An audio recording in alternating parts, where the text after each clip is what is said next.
সকাল সকাল ঘুম থেকে উঠতে উঠতেই চলে এলো আমার দুটো পার্সেল। একটা ছিল ফ্লিপকার্ট থেকে আর একটা ছিল নাইকা থেকে। রাখো এখন এসব পার্সেল, আমি আগে স্কিন কেয়ার করি। অনেক দিন হয়ে গেল আমার স্কিন কেয়ারই করা হচ্ছিল না, এতটাই ব্যস্ত হয়ে গেছিলাম। তো আজকে ভাবলাম একটু স্কিন কেয়ার করা যাক। কিছুই না, অল্পখানি মুলতানি মাটির সাথে রোজ ওয়াটার মিক্স করে একটা পেস্ট বানিয়ে আমি যা হোক করে একটা স্কিন কেয়ার করে নিয়েছি। মোটামুটি ঠিকঠাকই লাগছিল। তো এবার দেখা যাক আমি নাইকা থেকে কি কি অর্ডার দিলাম। আমার সব থেকে একটা বাজে অভ্যাস হলো আমি একটা ফেস ওয়াশ কন্টিনিউ করি না, মানে একটা ফেস ওয়াশ শেষ হয়ে যাওয়ার পরপরই আমি অন্য কোম্পানির অন্য কিছু ট্রাই করি।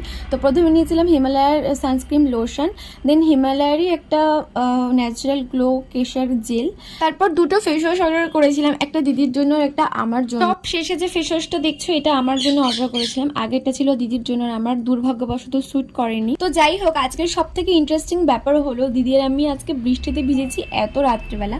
বহু কাল পরে বৃষ্টিকে পেয়েছি, তাই আর না ভিজে থাকতে পারলাম না।